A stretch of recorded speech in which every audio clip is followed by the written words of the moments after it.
పేద ప్రజలకు రేషన్ షాపుల ద్వారా ప్రభుత్వం అందిస్తున్న బియ్యాన్ని క్షేత్రస్థాయిలో రీసైక్లింగ్ చేసి విదేశాలకు తరలించే వారిపై సమగ్ర విచారణ చేపట్టి తగు చర్యలు తీసుకోవడం జరుగుతుందని రాష్ట్ర పౌర సరఫరాలు ఆహారం వినియోగదారుల వ్యవహారాల శాఖ మంత్రి నాదెండ్ల మనోహర్ పేర్కొన్నారు. కాకినాడ జిల్లా పర్యటనలో భాగంగా ఆయన రాష్ట్ర పౌర సరఫరాల VC MD Veerapandian, joint collector S Ramasundar Reddy, జిల్లా పౌర సరఫరాలు, రెవెన్యూ, లీగల్, మెట్రాలజీ తదితర శాఖల అధికారులతో కలిసి కాకినాడ పట్టణం పరిధిలోని port area, Kakinada rural, Mummidivaram నియోజకవర్గాల్లోని బియ్యం గోదాములు, ఆగ్రో ఇండస్ట్రీలను తనిఖీ చేసి నమూనాలను సేకరించారు.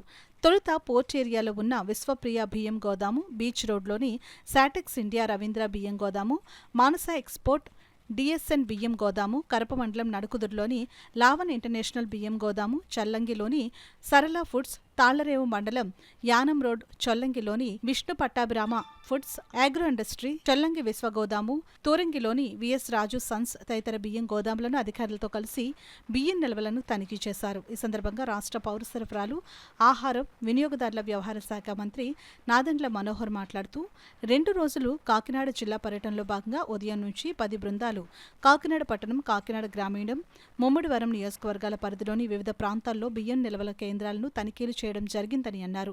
పేద ప్రజలకు రేషన్ షాపుల ద్వారా రాష్ట్ర ప్రభుత్వం అందిస్తున్న బియ్యాన్ని క్షేత్రస్థాయిలో రీసైక్లింగ్ చేసి అక్రమంగా విదేశాలకు తరలించే వారిపై సమగ్ర విచారణ చేపట్టి తగు చర్యలు తీసుకోవడం జరుగుతుందని మంత్రి తెలిపారు. క్షేత్రస్థాయిలో వినియోగదారులకు ప్రభుత్వం ద్వారా పంపిణీ చేస్తున్న బియ్యాన్ని 100% నిజాయితీగా చేరేలా కృషి చేయడం జరుగుతుందని చెప్పారు. ప్రభుత్వానికి నష్టం కలిగించేలా పనిచేస్తున్న వారిపై చట్ట ప్రకారం చర్యలు తీసుకోవడం జరుగుతుందని అన్నారు. తనిఖీలు నిర్వహించిన ప్రతి ప్రాంతాల్లో 7 చోట్ల పీడీఎస్ బియ్యం రీసైక్లింగ్ చేస్తున్నట్లు స్పష్టమైన ఆధారాలు దొరికాయని అన్నారు. వీరందరి మీద సెక్షన్ 6A లీగల్ మెట్రాలజీ శాఖ ద్వారా కేసులు బుక్ చేసి కఠిన చర్యలు తీసుకుంటామని అన్నారు. పర్యటనలో మంత్రి వెంట legal metrology joint controller D Ramkumar, P Sudhakar, legal metrology deputy controller N Janardhan Rao, పౌర సరఫరాల సంస్థ DM B Balasaraswathi, DSO MV Prasad, డిఎస్డిటిఓలు, ఇతర పౌర సరఫరాల అధికారులు తదితరులు పాల్గొన్నారు. సో ఇంకొంచెం సమయం కావాలి. నేను అన్నట్టు రేపు 11 మీకు ప్రెస్ బ్రీఫింగ్ చేస్తాం. వీళ్ళందరిపైన 6A కింద అదేవిధంగా మా లీగల్ మెట్రాలజీ తరఫు నుంచి కూడా కేసులు బుక్ చేసి సీరియస్ యాక్షన్ తీసుకుంటాం. స్టాక్ ఎంతవరకు ఉందో అంతవరకు సీజ్ చేసి వాళ్ళపైన తీసుకోవాల్సిన చర్యలు ఖచ్చితంగా తీసుకుంటాం. నేను ఉదయం అన్నట్టు ఇది ఊహించని విధంగా కాకినాడని ఒక మాఫియా అడ్డాగా తయారు చేశారు. పేదవాడి పొట్టగొట్టి ఒక కుటుంబానికి ఉపయోగపడే విధంగా దుర్మార్గంగా ఇన్ని సంవత్సరాల నుంచి నడుపుకున్నారు. 5 సంవత్సరాల క్రితం మీరు లెక్కలు చూస్తే 2019లో ఎట్లా ఉండేది, 2024లో ఎట్లా ఉందనేది చూస్తే ఆశ్చర్యపోతారు.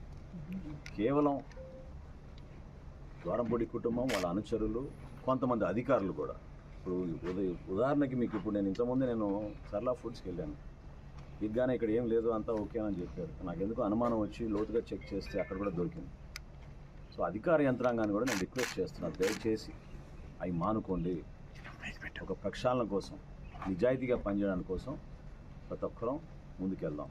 ప్రజలు ఈ ప్రభుత్వం పైన ఎంతో విశ్వాసంతో, నమ్మకంతో, మార్పు వస్తుందని నమ్మకంతో ఓటు వేశారు.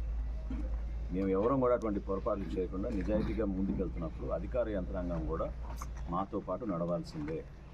ఇందులో ఎవరిని కూడా వదిలే ప్రసక్తే లేదు. దానికి ప్రిపేర్ అవ్వాలి. ఆ విధంగానే మనం పనిచేసుకుంటూ